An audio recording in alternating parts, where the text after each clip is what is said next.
Hello, hello! Buyag ka siya! Hoy, What? ano, We're back! kamusta? Michael Nawo-water ka, Jackson tayo ngayon ah. Richard, nawo-water cannon ka na ba? Ano? Nawo-water cannon ka na ba, bro? Hindi naman. Hindi pa naman. Hindi pa naman. Hindi pa nawo-water Speaking cannon. of which, yeah, speaking of water cannon, actually, pinag-usapan namin yung ibang kaibigan natin, including our common friends, kung pwede kami dumaan din sa Kalayaan Group of Islands, no, as journalists, as columnists. I hope that we can arrange something. Of course, as you know, Leloy, medyo mainit-init na. I kind of feel like I'm in Berlin of 1954, 1955, kind of like the embers of an emerging Cold War are there, and the Philippines is very much at the center of that. And I want to start with this, Lela, because you had some very interesting interventions on this, and I think this is a very uh, emotional. It's a very sensitive issue, and this so it's related to the West Philippine Sea issue, but it says something more about being Filipino. So, one of the trending or controversial things is the statement by the Philippine Coast Guard spokesman, Dr. J. Tariela, who I just interviewed for my show on TV5. Please check it out.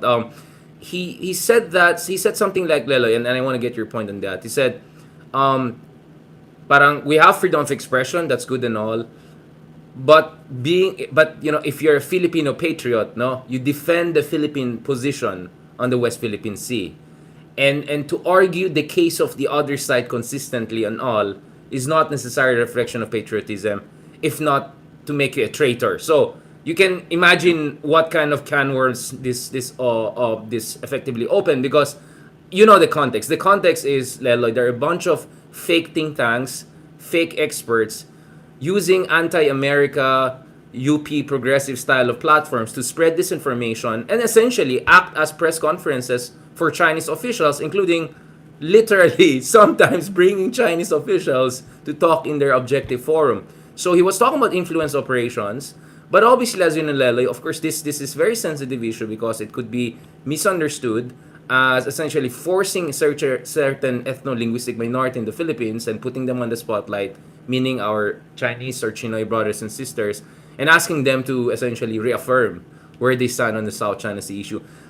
Again, I know the intentions of spokesman Tariela, Dr. Tariela, was very good. I mean, I think he was just saying, you know, to be a Filipino, and he said it's not about who you voted for, whether it's Lenny, whether it's Duterte. It's not about that, and definitely it's not about your color of your skin and all. But it's about at the very least, you know, defending the Philippines' position and against being bullied and all in the West Philippine Sea. How do you feel about that? I'll try to pull the. Wow, that's a really difficult question. Yeah, suddenly Sobrang sagutin. nag-escalate yung Hindi na conversation eh. sagutin because Yeah. let's look at it from the perspectives of everyone involved. If you're a member of the Coast Guard and then you're trying to defend our territory, Yeah. and then may mga nagpuputak-putak dyan na Yeah. biktima na ginagamit ng Chinese government, mainis ka talaga. Kasi maraming naloloko itong mga to, and because they use rhetoric that, as you say, is deep-seated, and is part of the Filipino psyche, especially the psyche of a lot of baby boomers who grew up in the 60s and 70s during the height of Filipino anti-Americanism, right? So, I guess, for him talagang mainis ka talaga. And then, on top of that, meron ka pang special envoy from China, si ex-President Rodrigo Duterte, who should be the one who actually should be taking these loyalty tests and not our Chinoy brothers and sisters. Exactly. Exactly. So, Yeah. so I get the frustration, but then on the other hand, I'm very wary of this language of traidor, tunay na Pilipino, Patriotism. Right? Because marami naman talagang pwedeng belief systems, and we should celebrate these belief systems. Like, I don't think that people who are pro-China are anti-Filipino. I just think that maybe objective, like in their hearts, I'd like to give them the benefit of the doubt. They're not against our country. They want what's best for our country. Except that I just think objectively na mali yung position nila. That, as you say, they're barking up the wrong tree. China, the United States is no longer the imperialist. We say this all the time in this show. Lagi natin sinasabi, di ba? If you had a time capsule brought us back to 1898 to 1902, of course, Amerikanong imperialista. If you had a capsule brought us back to the 1940s, 1950s, during the time na, you know, may ginigera ng mga Amerikano yung hooks, di ba? Nagpapadala ng CIA sa Pilipinas. Of course, sasabihin natin na Amerikano yung imperialista. Pero ngayon, objectively, 'di ba? Sino bang imperialista ngayon? Yeah. Hindi naman eternal lang imperialista, nagbabago-bago kung sinong imperialista, 'di ba? So dapat lang talaga may assessment. At hindi porket kinalakihan mo na imperialista Yeah. ang Amerikano, sila yung imperialista ngayon. So I think that it's not traitorous to be kind of pro-China. I just think it's objectively against the country's interest. I think there's a Yun nga, I'm distinction just trying there. to screen share kasi this exact law, so as you can see, Leloy, no? This is the first one. He said, if you're a Filipino, whether in government or private sector, regardless of your politics, defending and making excuses for China's aggressive behavior should deem you unpatriotic and a traitor to the Philippines and to our people. So, medyo, you can see na there's also, of course, a lot of frustration coming out there. Of course, the context also, Lelo, here is that we know that they're like influence operations, right? This kind of a united front, Beijing reaching out to Chinese ethnic minority groups outside. We see this problem very clearly in places like Singapore, for instance, or even in Taiwan, which are ethnic, linguistically Chinese Han majority, right? So I think we can have a legitimate conversation about influence operations, manipulation, and weaponization of our freedom of expression. But yun nga, you're absolutely right. Once the word traitor or patriotism comes in, may pagka-General Luna na, it's kind slightly difficult. Now, the thing though, Also because we don't want it to be used against other people in the future, yung rhetoric of Yeah. tunay na Pilipino tsaka yung traidor. Yeah. For example, I mean, kunwari may presidente na ayaw matatawagin kang traidor because you should support the government. Like this is ano may ano to may snowball effect to eh. or boomerang. I mean, it could come back and haunt you later on. So I like how you framed it as you understand the frustration. I mean, nagbubuwis buhay yun itong mga kapatid natin sa Philippine Coast Guard and all. Una-una, pasalamat muna tayo Oo, sa Philippine Coast. exactly. Yeah. Salamat sa serbisyo nyo. Thank you so much. This is by no means, when we say we don't like the language, we're not saying we don't support what you're doing for us. Wala kaming karapatan na hindi suportahan yung ginagawa nyo para sa amin. Yeah. Laloy, balikan natin ito because there are some people who are saying that perhaps it would be nicer if civil society leaders in Philippine and Chinese community just discard with any kind of suspicions and nonsense out there and make it very clear that as much as they want peace and all, at the end of the day, they stand by the Philippines' position as far as our sovereign rights is concerned, both in accordance to international law and the Philippine Constitution, not to mention regional principles like ASEAN principles. You think that's too much to ask? You think that's kind of racist to put our Chinoy brothers and sisters under pressure? Kasi Or maybe also it's how better will you, they'll just come out and clear the air para wala ng nonsense and racist commentaries and all of that. I mean, who are you asking ba? Who are you asking to do it? Are you asking the business community? There's a Philippine Probably Chinese the chain, business community, I think, comes in a way Philippine first. Chinese Chamber of Commerce, I think, or Yes, and then there are civil something like society that. organizations like Kaisa, and then there are individual businessmen. Like, how are you even like? That's the first thing. Like, who speaks for them, right? Exactly. And I think it's unfair to just go up to someone and say, "Oh, Kaisa, you speak for this community." Yeah. Take a stance. I think that's really unfair because there's no one Chinoy voice anyway, right? There are more active Chinoy leaders, but it's just unfair to single out a group and say kayo yung magsalita or sino ba or founder ng Kaisa si Tessie Angsi, 'di ba? Parang yung Yeah. ginawa ni Winnie Monson dati, 'di ba? Kinorner si Tessie Angsi, sinabi parang as kanino ka ba talaga who do you stand with ganyan. Saan ka tataya? And then when Tessie Yeah. came up with a nuanced answer and she basically said, I don't want war, right? Yeah. I'm going to take a pacifist position here. Ang sagot ni Winnie Monson is you're going to take the side of China. So Yeah. these questions are, for me, many times they're kind of bad faith questions kasi the Chinoy community has been burned by these questions Yeah. because ano namang sabi nila will be misinterpreted. Nuance will be discarded. Like, so I understand why the Chinoy community wants to stay clear of these questions because they've been really burned before Yeah. by ostensibly, supposedly responsible journalists like Winnie Monson na talagang kinorner lang talaga si Tessie Angsi and then misinterpreted her answer multiple times. So you're very uncomfortable. Even in a, I don't know, siguro, for me kasi, again, it's not mandatory or something. For me, just to clear the air and shut down the nonsense and racism would be nice. A couple of civil society leaders from, I don't know, Chinese Filipino commerce business community, from academic, come out and say, being Filipino is not about the color of your skin or your race or family name. We're a Filipino. We have country. Kind of remind some, the broader community and push back against some of this nonsense and make it very clear na we're not here to, you know, support Mother China and all of that stuff. Kasi, yun nga but you're right. I mean, once you go down that road, it's a rabbit hole, di ba? Then it becomes a loyalty test. Then it becomes no, that loyalty test is not enough. You have to show this. You have to go this. So I kind of see where your discomfort comes from. That was also my intervention. But I wanted to run this also with you because you were one of the first persons who clarified na being Filipino was never about race. That the idea of purong Filipino is an oxymoron, right? The idea of puro and being Filipino are totally the opposites of each other. There was no such thing as a homogeneous, ethno-linguistic, racialist Filipino, right? I mean, it was always hybridity and fluidity and cosmopolitanism was fundamental to the Filipino identity. And I think that you were one of the first person to always emphasize that. Yeah, and I'd like to think being Filipino is also about common ideas. They say this about the United States all the time about common ideas. Pero I think Philippines din naman parang it's about loyalty to certain common ideas. I mean, bakit tayo humiwalay sa Espanya? According to Rizal, kaya tayo dapat humiwalay sa Espanya at the time. Di naman niya tayo nakitang humiwalay actually sa Espanya kasi patay na siya. Pero bakit daw? Kasi under Spain, walang religious freedom, walang freedom of speech, Yeah. walang freedom of assembly. So, if those were Rizal's ideas, and kung hindi dahil doon, he said, okay lang naman, we could have been part of Spain, right?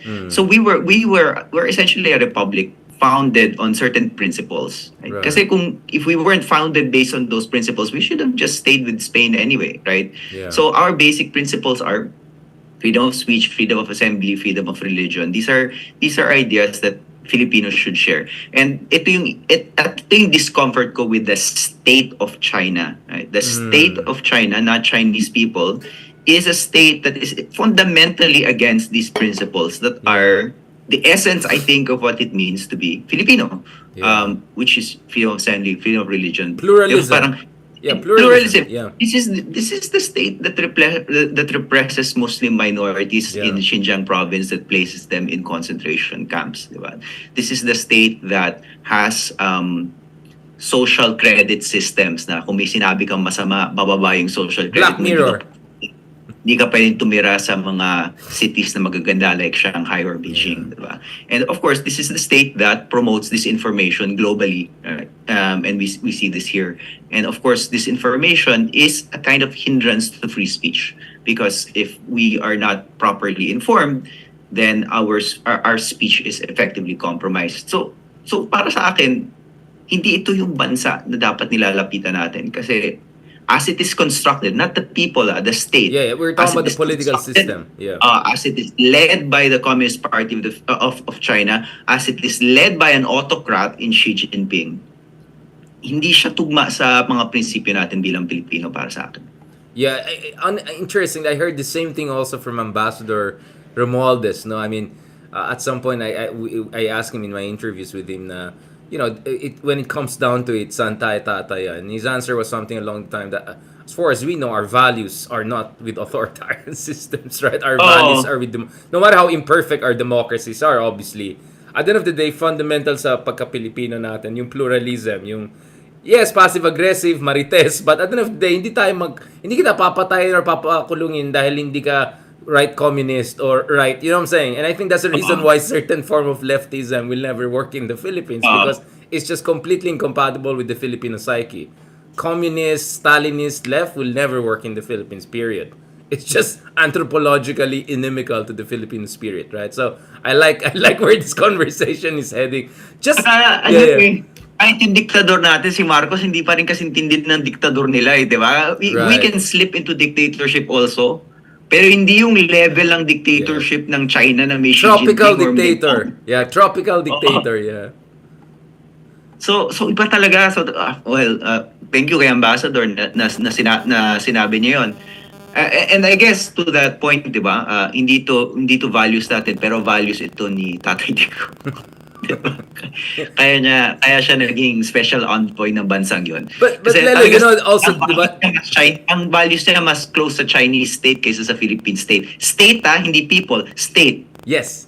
Yes, of course, of course. And that's the thing, di ba? Naalala ko, and until now, right? There are people who voted for Duterte but will say, pagdating sa China, di ko talaga maintindihan si Tatay. Doon talaga hindi ko siya maintindihan. You keep on hearing that na even yung mga 16 million na sumuporta sa kanya, huge majority, I'm very confident, would say, yun lang ang medyo supply sa kanya, yung China part, diba? Which I think the Chinese do not appreciate. Kasi I think yung sinasabi ng mga indigenous informants sa Beijing, Uh, to use the proper term, right? Mali-mali. Ito yung mga B-level academics, fake experts, yung mga think tank na ginawa lang kagabi, yung mga ganon, think tanks on paper and website na pang high school lang. Ito mga to, sinasabi na, sikat yan si Digong. Pag may sinabi si Digong, makikinig talaga yan si Marcos kasi matatakot yan. But they don't know, that's one issue where actually Digong is not popular and he was actually bashed right and left. And that's why Digong could never go all the way with China in his 6 years in office and he had to constantly recalibrate. So, I'm just... So nag-go all the way siya, ngayon na lang na hindi na siya presidente. Which doesn't matter. He can go all the way and stay there. And of course, sabi ni Ronald, alam ko nakinig ka, he kind of changed the preposition in the special envoy too. Sabi niya special envoy of China. It's like, well, wala akong sinabi dyan. Wala akong sinabi dyan. But you know what's interesting? Pero tama kayo sabi ni Ronald, di ba, yung meeting niya with Marcos, parang sugo talaga ng China. And you could say si Marcos parang, opo, ano po yan? Ganun lang siya. Mr. Duterte, ano po sabi ng boss niyo sa Beijing? Sige po, pinakabot niya sa akin. Exactly. But this is interesting, right? Within the window of 48 hours, Gibo Chodoro comes out and says, it's no one's business to tell us what we do with our bases in our own country. Who do you think he was responding to, right? It's very obvious. Isa kayo na-point out ni Ronald na very interesting. Yeah. Ngayon, alam na natin kung bakit hindi nag-defense secretary si Gibo Teodoro. Kay Digong. Exactly. So obviously now, Gilbert Teodoro, brilliant man. Actually, really brilliant man. Like, if you remember nung 2010 debates, we were looking at the debates. He's the smartest guy there. Nagko-commentary ako about the debates at that time. Ang sinasabi ko lang parang, first place sa si Gilbert Teodoro, wag na natin pag-usapan. In this discussion, let's just talk about who second place is. Because every single debate, malinaw naman yung first place, boring na. He's just a league above. Head and shoulders above. Yeah. Head and shoulders above everyone else. Ganyan katalino si Gilbert Teodoro, agree with him or disagree with him. So, this is a competent man in government. And that competence, it was that same competence, I think, that prevented him from being the defense secretary of Rodrigo Duterte because ayaw niya mabahiran, I think, with getting close to China. And also, Lelo, I think the experience, the Villarroyo and all of that, I think it kind of burned him. And it kind of, I think, kind of kindled this sense na I have to assert my independence. I'm not an Arroyo guy. I'm not going to be anyone president's guy. I am my own guy, and that's why BBM got me. Because remember, Lele, one of the things that you always hear about BBM is this. He may not be the smartest guy, but definitely smarter than many people give him credit for. But he knows that he's not the smartest and he's willing to get smarter guys than himself into the room. Richard, may tanong ako, yung ano na yun, yung comment na ni Teodoro, seeded na yun ni Presidente, no? I'm sure may bas-bas si Presidente na sasabihin niya yun, di ba? Yes, and you see, defense secretaries, top cabinet members are trained to read their principal, right? I noticed that even with Lorenzana, because there were times that Lorenzana would obviously sound very different from President Duterte. But I have a sense, both being from Mindanao and all of that, he would kind of feel he could get away with it because he felt that there's still a part of Digong that even Digong himself realizes. Minsan, parang bastusan na to. Akala ko kaibigan natin itong mga kabilang yan, di ba? So, I think they're good in psychology. They can understand where President Marcos stands. And, I don't also mind sometimes Gibo getting one step ahead of BBM and then BBM catching up. Or Gibo saying it in the way that BBM is not willing to say it. But speaking of BBM, I was telling you palang kanina, and this will be actually the opening paragraphs of my Inquirer column this week, was this very interesting press conference Marcos Jr. had recently sa Pampanga. Di ba may flooding dito. And andun si Singson, who's the dating DPW Secretary na Aquino. So, another Aquino cabinet member could be in his cabinet soon. I think as Water Department Minister. So, this is what I'm saying, the grand coalition that he could build.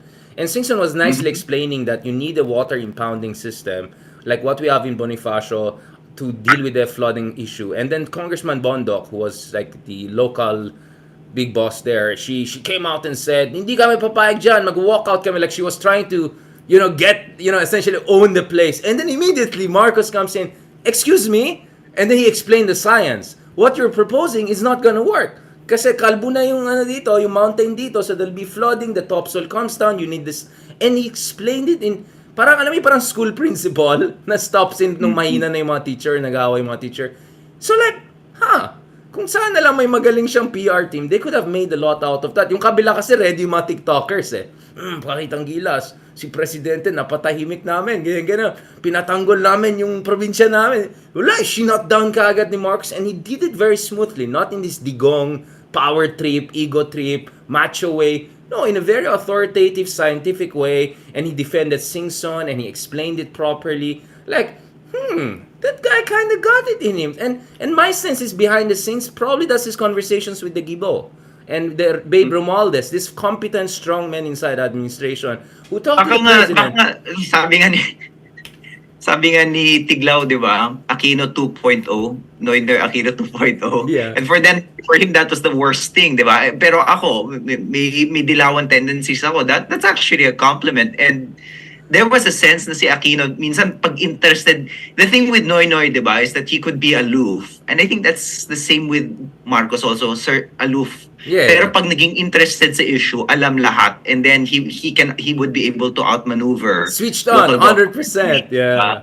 He goes. Parang nag-switch on. Yeah, he goes parang, into that. May Yeah. parang nag-switch on si Presidente dito. Again, reminding people that he might be a kind of Aquino 2.0. Noy 2.0. I don't know if you saw it. I said his foreign policy is 80% Aquino, 20% Duterte, right? Oh, nakita ko rin. Tama yun. So I think now after the Duterte intervention, it's more like 90% Aquino na. 90%, 80% kasi yung EDCA ni Aquino in-enhance na, di ba? As you see, di ba? This is not just Aquino's EDCA. This is EDCA and then this is Aquino's EDCA and then some, di ba? Right. And Although, to be fair to President Aquino, I think if he were president right now and then nakita niya yung escalation sa Taiwan, his EDCA would probably be very similar to Bongbong Marcos. Or we could call it his 80% Aquino, 20% Maros. the guy who didn't become the president, right?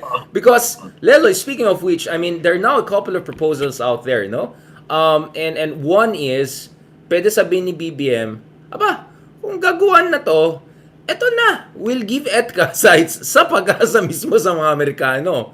In your face na. So that will be a big escalation. I don't know if the Americans are comfortable with it, but that could be one big escalation.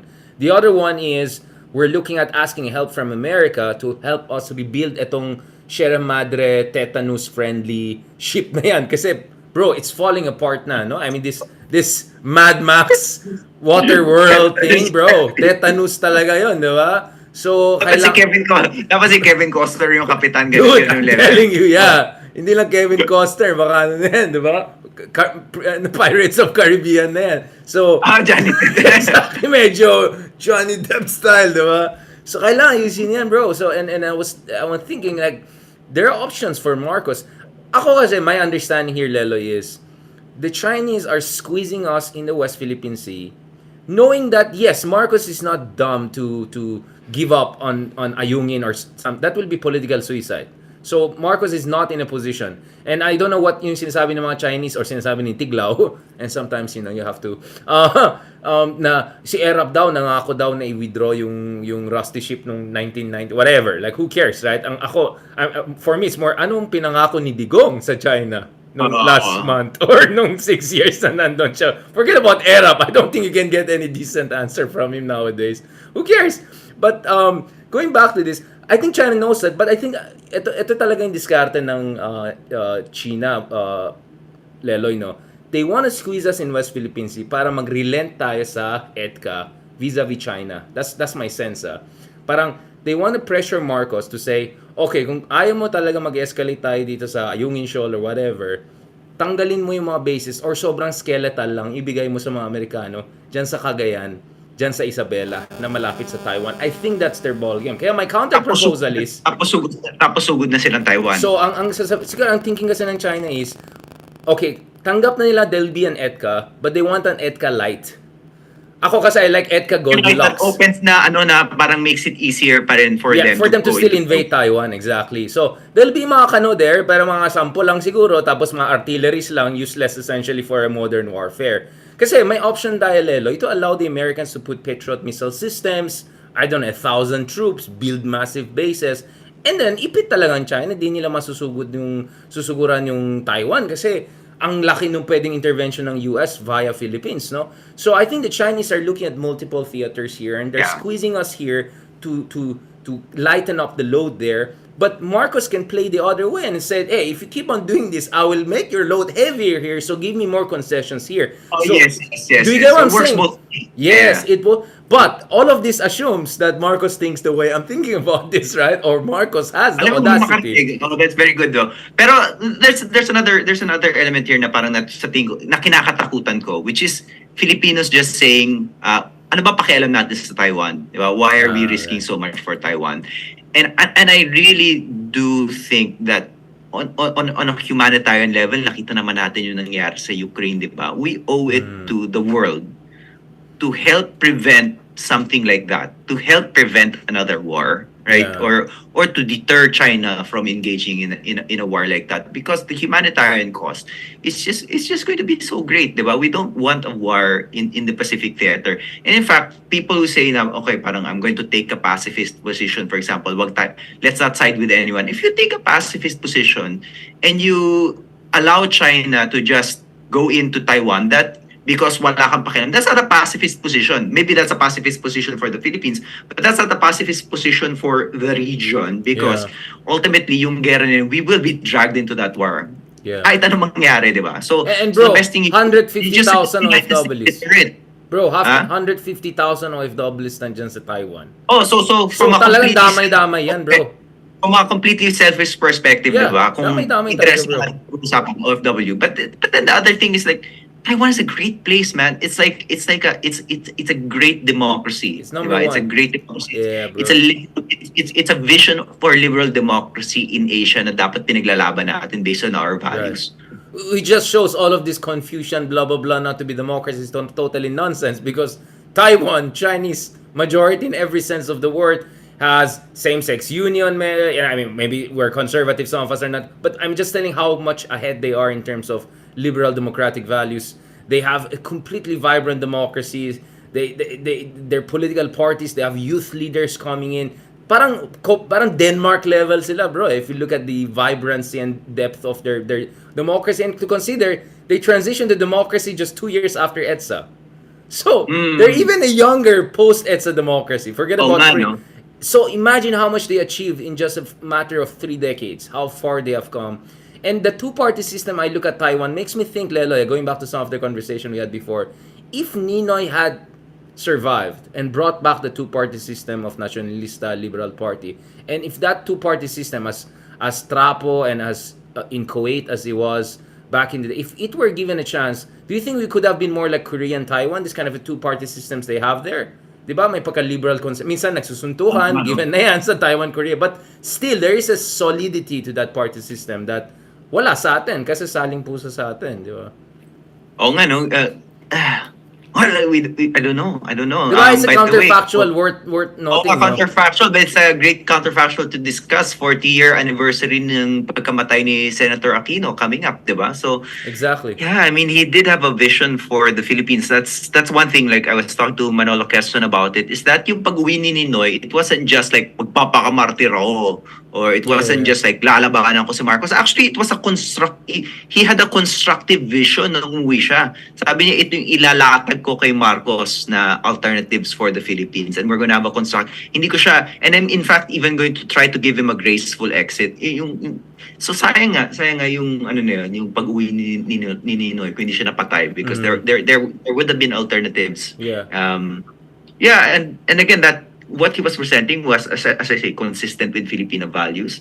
The way the way the Chinese system is inconsistent with Filipino values, and the way the Taiwanese system, I think, is consistent with Filipino values. So, I just want to circle back dun sa pinag-usapan natin simula, traidor ba to support China? I wouldn't, again, I wouldn't say na traidor na supportan mo yung neutralist position. But I would say there is here a position that is more consistent with our values as a republic. There really is, for me. There really is a position that's more consistent. Hindi kita tatawagin traidor kung hindi ka naniniwala doon. Yeah. Pero I want to make a forceful argument to say na medyo malinaw ang tugon kung ang consideration mo ay una yung national interest. So from a realist, di ba sa IRB divided into like realist and idealist camps, right? So from a realist perspective, there's a clear answer, no? Ano ba yung national interest natin? And then from an idealist camp, kung ano yung ideological interest natin, kung ano yung values natin, there's also a clear answer. So hindi ko talaga naiintindihan ang ating special envoy of China. Or two. Like, that's the big question. A question of preposition, right? Yun yung title. A question of preposition, right? Thank you, Lela. I appreciate it. And not to mention Taiwan, none of this would have run without Taiwan. All the semiconductors, high-end stuff we're using. Sa mga concerns sa inflation, di ba? Exactly. Supply chain. Supply chain. Exactly. So that will set the tone for our next episode because we talked about Ninoy state building, and then we also talk about inflation. So let's go back to the issue of economics, no? Something that is dear to our heart and essentially gave birth to this next series, not in the best circumstances, but let's continue that. Thank you very much, Leila, for this conversation. Okay, let's do this second one, bro. I'll just wear a jacket lang just to make it slightly different. Sige, ako rin. Yeah. Excuse me. Nakabanyo lang ako. Oh, bro, go.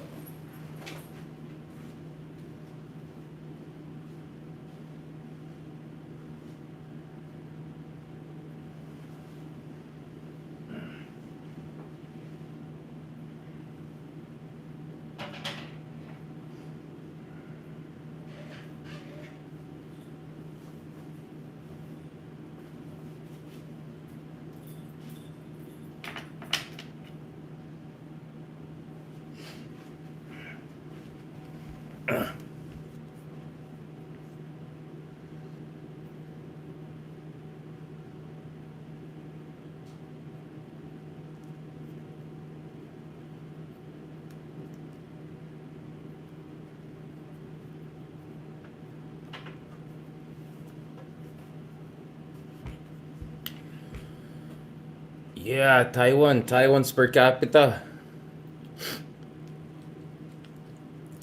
May mga ay hindi, I need to change my t-shirt also. Yung bagay. Sige lang, bro. No problem. Ano ba yung mga umiirit about Taiwan? Hindi naman, good comments na mataas yung per capita income and all of that. Actually, they're gonna surpass South Korea. Nakita ko yung isang projection. Ano, they're gonna? Surpass South Korea. Both Taiwan and Korea might surpass Japan also, so. Very wealthy countries. Very successful. At yun nga eh. Actually, I want to say kanina, hindi ko sinabi. Taipei is closer to Manila than most ASEAN. In fact, all ASEAN capitals, right? Ang bilis lang ng Taipei, ang layo ng Singapore, Kuala Lumpur, Jakarta. So, that just tells you how important Taiwan is to us. Okay, let's do this. Yun, no? Okay. That's it. Men, represent, para sa bayan. Sige na nga. Nung sinot ko ito kay Banat Bay, ito, send ko dito. Send ko sa'yo, bro, yung ano namin ni Banat Bay. Ayan na, naglabas na ng leather jacket. Okay, Banat Bay, kailangan ganun eh. Mga DDS dyan. Alright. Para walang ano. Let's do this, pare. Okay. Alright, bro. Talk about this. So it looks like the past year or so has been a fascinating year to test a lot of economic theories. I mean, a lot of economists were saying we're heading into a massive recession there in the United States where you're based. Bloomberg had some sort of a survey or report where they said the probability of a recession in the US is 100% this year. And boom! Everything is happening except the projections of the economy. So it looks like the dismal science is not doing very well. Quite a dismal record nowadays. I mean, to be fair, there were some economists naman na hindi kasing polling, di ba? But they were the minority. You know, people, old reliables. Like, for example, Krugman, Yes, yes. Paul Krugman, who said early on that there would be mataas yung inflation ng United States, but we're gonna have a soft landing. Yeah. Eventually, titila din yung inflation na yan, and we know we won't need a recession in order to end the inflationary spiral. He said that, and then at one point he was just like, "Oh, maybe the landing's not going to be as soft as I Yeah, thought," but I I saw still on think Twitter. Yeah.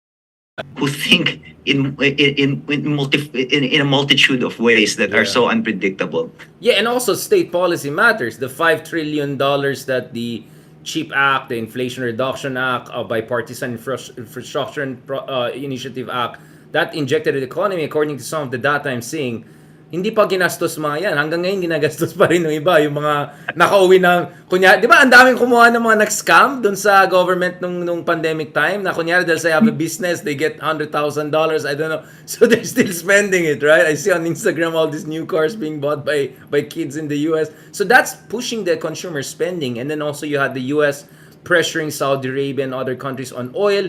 So yung oil price hindi masyadong tumaas despite the war in Ukraine. So there was a lot of state intervention, which was also very important in keeping spending robust and also to continue, I don't know, boosting the economy and also the employment market. So again, this is where you also see that markets are not some sort of abstract self-sustaining systems. They're very vulnerable and they're very susceptible and responsive to state intervention, not only human agency but public policy. Which again is where we're coming in, right? Well, we're not economists by training, but we're people who care about public policy, and clearly we're seeing a lot of innovations. And I just have a question before we talk about Philippines, Led, because I know you have a new book coming on the Philippines, macroeconomic policy making, developmental strategy.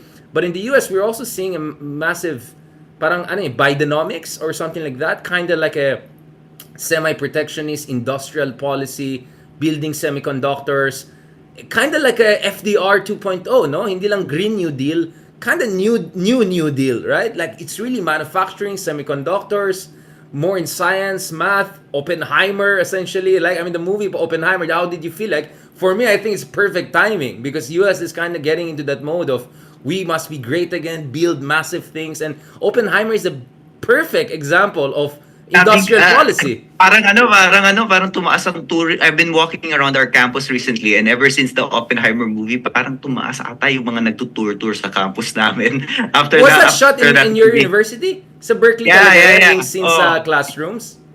Oh, we Ah, should well, visit that. yung classroom was supposed to be in Berkeley, but it wasn't shot in It Berkeley. wasn't, yeah, But yun it nga, was supposed to be. na-sense Pero ko. yung external shots, malapit sa opisina ko yun yung physics Yung building. So Berkeley. How did you feel? nakikita ko yung araw-araw. Wala, nung araw na nag-shoot sila doon, I wasn't in the office.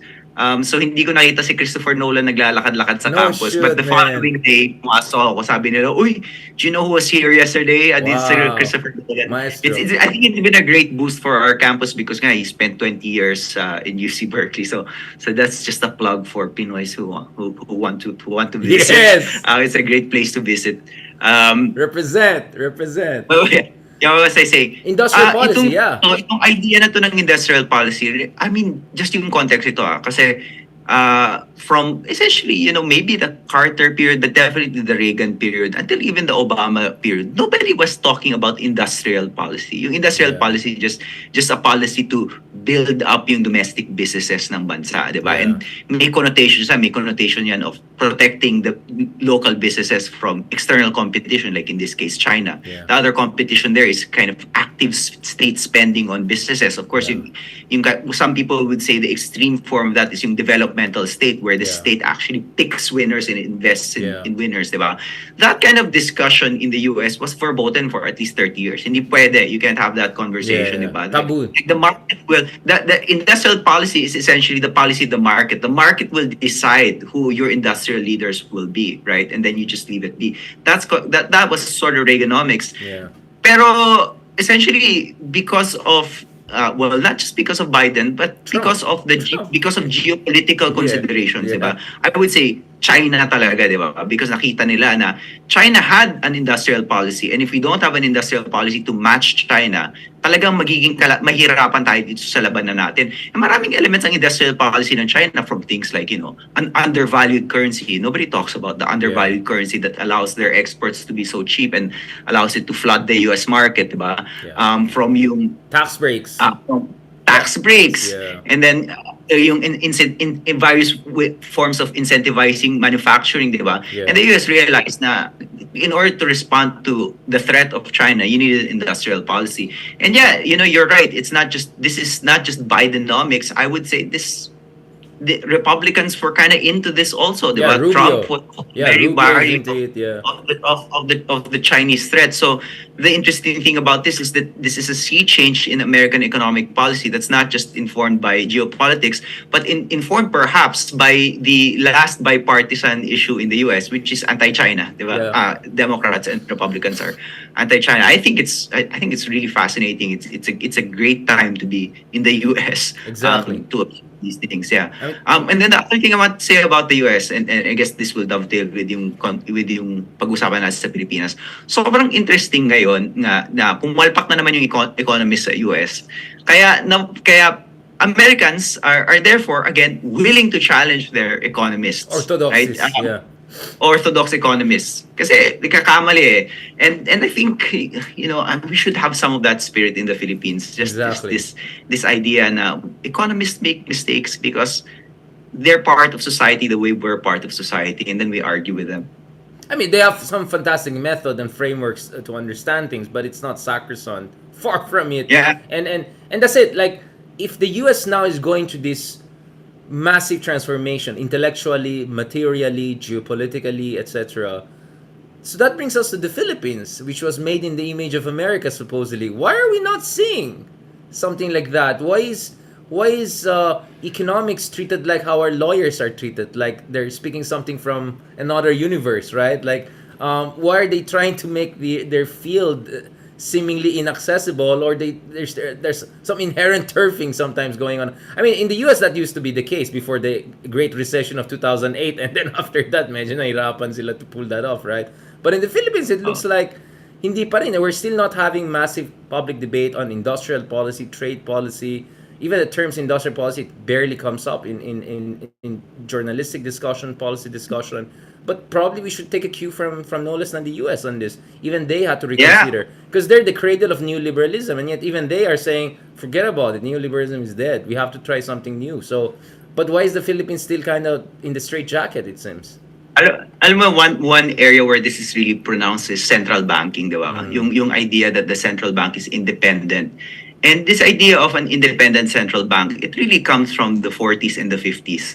And there's an anti-democratic element to it. When the people who thought about what Adam Tooze calls the central bank myth, developed the central bank myth, what they were guarding against were democratic demands. Kasi the democratic demands in the 50s for the post-war period, a lot of those democratic demands were for the state to spend, diba? That's what democracy wants. Democracy wants more social services. And so the idea of a independent central bank, as it was articulated in places like Germany, but also in the United States, was a central bank that would guard against democracy. And this was very clear to the founder of our central bank, si Miguel Cuaderno, who explicitly said that our country is too democratic and we need an independent central bank. So these days we talk about an independent central bank all the time, and we assume it's an unadulterated good, when really the idea of an independent central bank should be challenged because it was designed as a counter towards democracy. But we don't talk about the but we've really internalized this idea that the central bank is independent, and we never debate central bank policy. And this is absurd to me. Like, I'll give you a parallel example. There's another supposedly independent institution in the country that is supposed to be above democracy, and that's the Supreme Court. Diba? Kasi yung appointment system ng Supreme Court is very similar to the appointment system of a central bank governor, diba? Appointed by the president. It doesn't go through the Senate like the US, yeah. Pero yung essence nun is appointed by the president, pero yung term hindi coterminous with the president. Yeah, So yeah. on paper, meron dapat independence from the president. But my God, we argue with our Supreme Court all the time. We publicly disagree with our Supreme Court Yeah. all the time. When have we Question brought their to bear, the credibility of their judicial, interventions, or oh, but when have the we, arguments. Yeah. when have we brought to bear a fraction? I'm not saying that the central bank is just as bad as the Supreme Court. Obviously, it's not. But when have we brought to bear a fraction of the scrutiny we place on the so-called independent Supreme Court on the so-called independent central bank? When? Yeah. I don't see it. The last time we really had debates about central banking for me was in the 1950s pa. Well, in the 1950s nung nag-aaway si Araneta at saka si Cuaderno over what the role of the central bank is. Ngayon parang hindi na, 'di ba? Parang so that just goes to show na meron talagang poverty in terms of how Intellectual poverty. Yeah, it's an intellectual poverty. I mean, going back to this, Lelo, I mean, one reason, of course, Walden is someone I highly respect, is precisely because his argument is, yes, trapos, oligarchs are to be blamed for a lot of things. But let's never forget the technocrats, the squeaky clean looking guy, a lot of them Ivy League graduate guys, who are responsible, not only enabler, responsible for a lot of economic orthodoxies that has prevented the Philippines from building basic manufacturing, right? How many central banks governors, or how many NEDA secretaries or DOF secretaries we have had who were consciously pushing for building Filipino manufacturing sector, Filipino auto sector, Filipino semiconductor sector. I mean, like, right? I mean, how do we assess our technocrats? Kung mababa lang inflation or something like that. Of course, those things matter, but it also matters if the Philippines builds strong industry, manufacturing, like what our neighbors in Taiwan, South Korea, even Malaysia and Indonesia now are doing. I mean, yung mga Toyota ngayon sa Leloy, sa Manila, made in Indonesia na. Forget about Thailand, Indonesia na yung next. Like, parang iniikutan na lang tayo. Like, ina-avoid lang tayo. They go here, then they go there, and then they avoid us, they go to Indonesia. I mean, you cannot blame lang the politicos and corrupt politicos for this. You have to also blame the guys who are running the macroeconomic policy. And the fact that any kind of counter question is shut down as, oh, you're not economist enough, you're not economist, you don't know what you're talking about. That's nonsense. That's third world style of thinking. That's not how you do it in the US.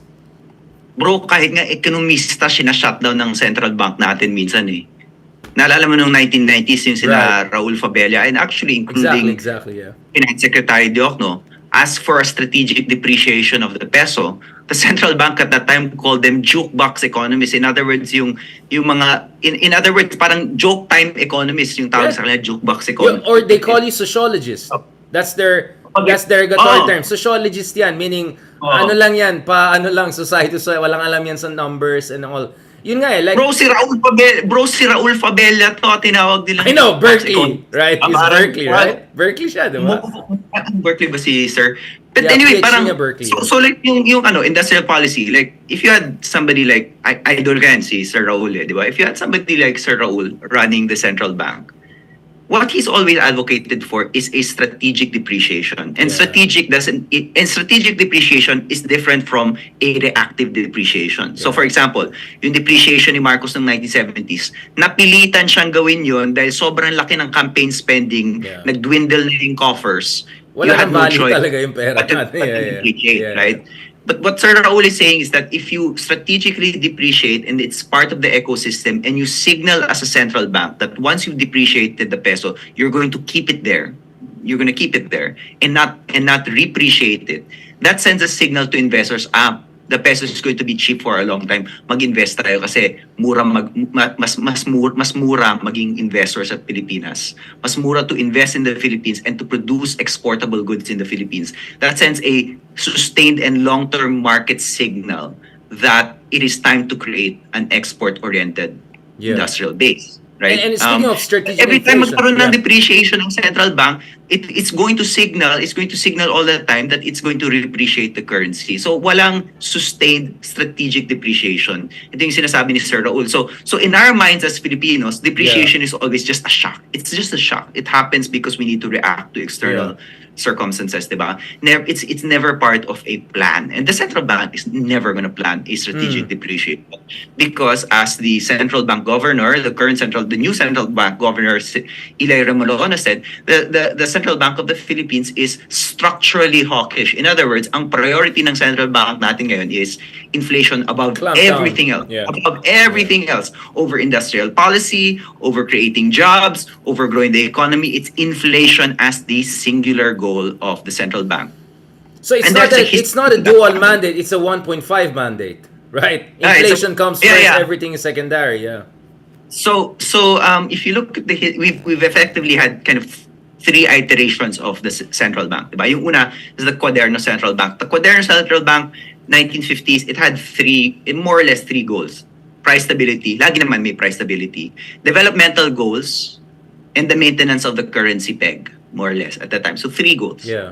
Yung Marcos Central Bank after martial law, more or less there was a primary goal of price stability, but actually it did not let go of the developmental role. And some would say that in practice, Marcos focused on the developmental role too much, and in fact did not pay attention to price stability whatsoever. He's considered until today by many of our friends as the inflationary president, right? So, and then because of the trauma of the Marcos years, what was once a dual mandate of the central bank, yung price stability and development, naging single mandate. So if you look at the current central bank, ang primary mandate, it says primary mandate niya is inflation. So kinalimutan na yung secondary mandate ng development. Now if you look at the Fed as it's currently constructed, diba? Laging binabalanse ng Fed yung trabaho, laging binabalanse ng Fed yung development over inflation. Kasi nga dalawa yung mandato di ba? Dalawa yung mandato, development and anti-inflation. Pero tayo, our central bank is actually exceptional. It's exceptional because of that single mandate, di ba? And alam mo naman ang mangyayari, di ba? Every time you hint that the central bank in reality should have another function, yayariin ka ng mga tao who want to talk about the letter of the law of Bigla abogado na. Mag-aabogado sila, di ba? Mag-aabogado sila. At si Richard Hindarian sa Twitter dahil hindi daw nagbabasa ng batas, di ba? Akala ko ba ikon natin, di ba? Kasi lalo binabasa natin yung batas kasi ng central banks ng Europe and US. We don't check locals. Yan na naman, mababash na naman ako. But, Leloy, by the way, let me add Richard, I looked into the history of this. So, bakit ganun? Bakit anyari, Bes? Bakit sobrang ibang-iba yung central bank natin? Now, I'm not blaming central bank governor Ilay Remolona for saying it's structurally hawkish. Sumusunod lang naman ng batas si Sir, di ba? Pero wala naman talagang developmental mandate you said. Pero bakit nangyari yun? So I found an article talking about the process of how it became a single mandate central bank. I can share the link. Pero apparently one of the authors there is si Raul Rocco. Yun, si Senator. Yung history pala niyan is 1987 Constitution. It mandated that Congress essentially create a new central bank law for an independent central bank. Right. Alam mo na yung trauma nun. Yung trauma nun is because Marcos' central bank was really not independent. It was his piggy bank. Yung mga rumors na namin, nagpiprint na ng pera sa loob ng Malacanang, di ba? Yung mga ganong klaseng lack of independence ng central bank. So, naging mandate yun. So, 5 years siya in the legislative grind from 87 until Ramos period na, early Ramos, I think 93, ganyan, until na lumabas yung batas. And si Rocco was one of the main advocates. And nung ini-interpolate si Rocco, sabi niya, the reason why we're having this mandate is because effectively sabi niya, everyone agrees that the central bank should have a single mandate. And he said, the bankers agree, the businessmen agree, and he said, even the Freedom from Debt Coalition agrees. So effectively, what Raul Rocco was saying is, naging ganun ang Pilipinas because may left-right consensus on a conservative central bank. And so, I'm sorry, but I have to blame the left for this because obviously the right wants, the conservatives want a central bank that only looks at preserving asset value, di ba? Bankers like that, right?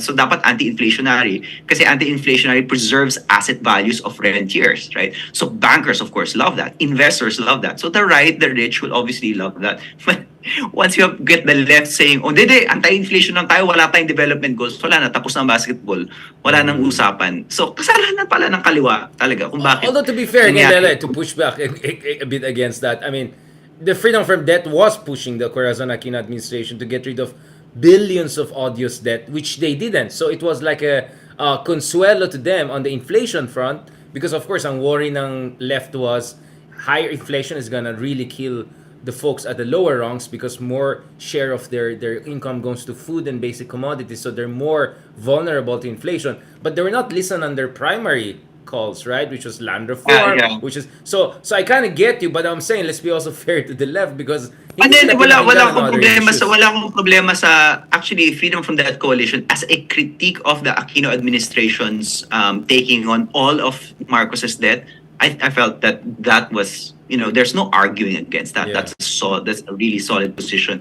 Pero bakit mo nyo naman sinuportahan yung mga bankers for a single mandate central bank? Diyos ko po, di ba? Yeah, I Bakit didn't know naman? that. But I probably my sense is because they were concerned about this whole inflation, which again you see the left Oh. and opposition and some progressive or self-styled progressives are very focused also on inflation issues for understandable reason. But I see what you're saying. But speaking of strategic inflation, I mean also strategic tariffs, right? The idea that we just brought down tariffs very fast in the 1990s, yun yung pumatay sa mga industriya natin, yung shoe industry sa Marikina, for instance, right? So many local Yeah. industries, infant industry died because the Philippines was, kaya natin yan, let's bring down the tariff. So inflation, maybe somehow strategic inflation can help your exports to be more competitive, but strategic tariffs can also help you to build industries that can export to begin with. And it looks like on all these fronts, either we were too hawkish or too loose, right? In no way did they have that kind of Goldilocks strategic long-term thinking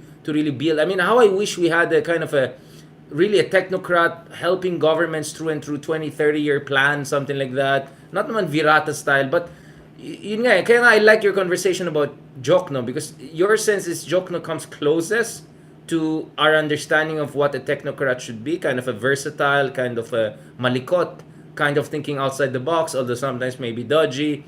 I mean, what's your sense on that? I once actually, so si Diokno was part of the jukebox economists, di ba, who wanted a strategic depreciation of the peso in the 90s. And then I asked an economist who was pro-strategic depreciation. So, sir, hindi ko napapangalanan ko sino, syempre. So, sir, kung si Diokno was for strategic depreciation in the 90s, how come nung naging central bank governor siya, hindi niya ginawa? Sabi lang sa akin, I don't want to talk ill of people. I don't want to talk ill of people. So, may mga pagkukulang din si Diokno because obviously he once he got there, yung kanyang vision, parang umatras siya from his vision, di ba, of strategically depreciated Pero peso. pandemic time din kasi yun, bro. I mean, I'm not sure like that was the best time to be a little bit. Or maybe it This was is- the best time. I don't know. I mean, you tell I me. mean, this is kind of the great argument na nakuha ko. So there's an article sa Business World again ni Sir Raul Fabella. Nasabi niya na bumagsak yung piso sometime during the pandemic, diba? Bumagsak ata yung presyo. Nasabi niya, effectively, and this is me parang phrasing it in my own way, kinain mo na yung inflation. In other words, nangyari na yung inflation eh. Yeah. So, wag You mo nang took the iakyat hit. yung peso. You took the Panindigan hit mo na. Wag mo nang i-reappreciate, panindigan mo na yung mababa. Oo. And then, just graduate, kung kailangan pang baba, ibaba mo pa there. Hanggang ma-incentivize mo yung exporters. But the moment you signal na, actually we're going to reappreciate, sasabihin ng merkado or sasabihin ng mga investors, temporary lang naman pala yung So there's no long-term There's no investment point in investing. incentive. There's no point in investing. So, Yeah. yung nga babalik ako sa sabi ni ni Professor Fabella, it's the ecology, man. We have to have a comprehensive ecology to Yeah. encourage Policy export ecology.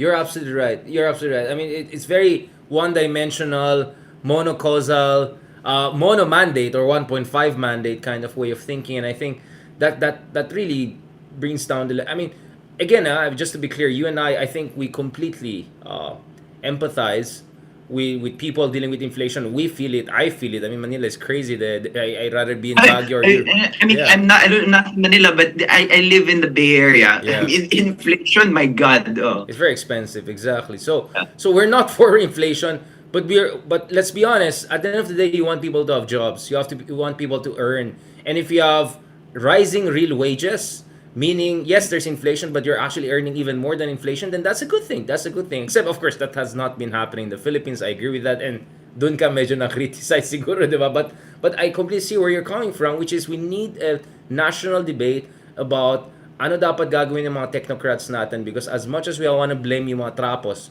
dun sa mga nangyari sa Pilipinas, we also have to put scrutiny on the technocrats who, in the language of a pseudoscience, right, have held our development strategy back. We keep on talking about Vietnam this, Singapore this, but I don't hear the word industrial policy. I don't hear the Yeah. word strategic depreciation. I don't hear the word tariffs. You know what I'm saying? I'm not hearing all of it. I just Sir Raul, yung investment ecology, di ba? What like You're right. Dr. Fabella talks about all the time. And then now, actually, tumataas ng konti ang unemployment sa Pilipinas, di ba? Nobody's talking about it. Nobody's talking about it. Sa Pilipinas, tumaas yung inflation ng konti, nasisiraan Everyone na ng talks bayad about lahat. Now, tumaas yung unemployment, wala nagsasalita about it.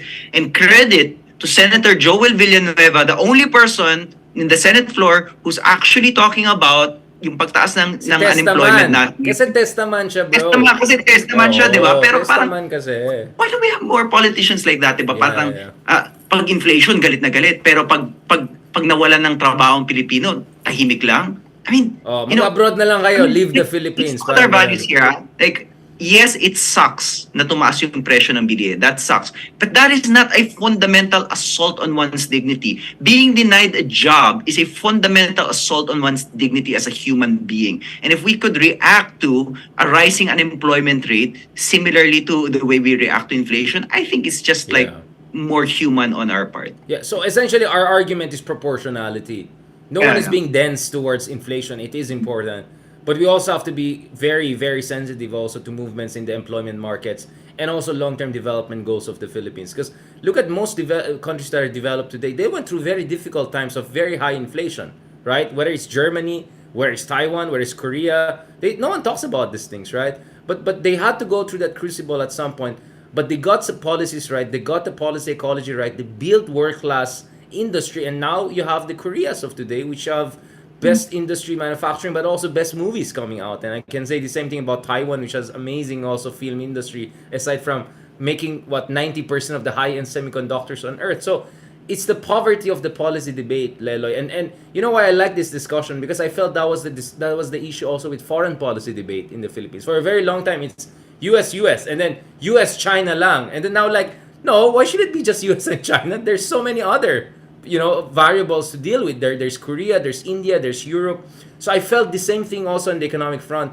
It's very monocausal, it's very limited, and it's very so I like it. I like this kind of discussions, and I hope hindi tayo babalik na naman mag-abogago na lang tayo na hindi, ito sinabi ng batas. It's like okay, sabi mo yan sorry kasi we read kasi what's happening in the US Pero kasalanan din natin, bro, kasi medyo smug din kasi tayo minsan. Like, we quote central bankers from Denmark or like Turkey, and then like, you know what I'm saying? And then pinupupunan Pero natin. that only becomes smug in a parochial atmosphere, di ba? You're right. In a place You're na right. normal yung mag-isip using a nexus, so using a global nexus. It's not smug, it's just normal, di ba? And that's the challenge, that's why we're challenging people to think comparatively. Like, ako nga, parang, hindi, yung Pilipinas, hindi siya normal na isa lang yung goal ng central bank. Hindi siya normal. Yeah. That's not how central banks work. Bakit ang exceptional ng Pilipinas? Pagtanong tayo, bakit ganun? And Yeah. then maybe we can have a more robust discussion about Another wrong exceptionalism. Thank you, Leloy, for that. I'm sure pwede natin balikan yan. I saw we have many fans, especially of our economic discussions, including one of the ambassadors, I think the Canadian ambassador, so was recommending one of our episodes on Philippine economics, yung the secret history of Philippine economic failure, no? In-explain natin from Cordero, central banking. Thank you. people love it. I think this was like really refreshing for a lot of people because they just keep on hearing, the usual. Kasi corrupt ang Philippines, kasi walang rule of law. Like, that's a kind of a very World Economic Forum kind of blog explanation. No, no, no. You have to do it properly. Go to central banking. Go to what we were doing in 1950s, right? Not only 1970s and 80s. So, just telling you, Lele, there are a lot of people appreciating this and they feel they're seeing some refreshing perspective. So God willing, we continue this kind of conversation. So let's have our last episode soon, which will be on the state of opposition or new opposition in the Philippines, for that matter. Thank you, Lele. Mm. Thanks. Okay, let's do this last one. Very Actually, short opposition. baka sabihin elitist pero speaking of manufacturing, I was gonna talk about this jacket as this is an exported Filipino Filipino, design. yes, This is yes. export. Except it's like so expensive, so Yeah. tatawagin ako elitist but it is actually exportable. Bought from a denim mill in the Philippines, and then made by one of our great talents, Carl Jan Cruz, who's been Yeah. featured in various Vogues Yes. from Vogue Italy to Vogue Philippines, and Talagang elitista talaga. Talagang elitista. Ah, Ako hanggang ano lang hanggang mga Adidas, Real Madrid made in the Philippines. Hanggang ganyan lang ako Hindi na yung mga Pero, designer. pero ito talaga parang Yeah, yeah. I bought this piece as parang unique and then Exactly, parang I know what you're saying, bro. investment piece. And I don't my clothes aren't usually not this expensive, Yeah. but yung one piece na mag-invest ka lang talaga sa Filipino ingenuity and creativity. Panindigan lang yan, bro. Panindigan lang yan. Okay, let's do the last episode, which I think is what a lot of people are really looking forward to. Once again, bro, I'll just get my charger lang. Medyo na-lowbat na yung ating ano ko. Just Ano 2 okay. minutes lang. Once again, I'll just Okay. get my charger, bro. Sige. Hindi pa. Yeah. I'll just get water. Yeah, please go ahead, bro.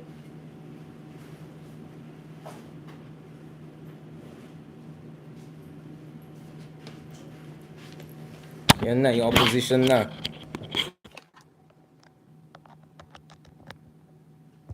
Second.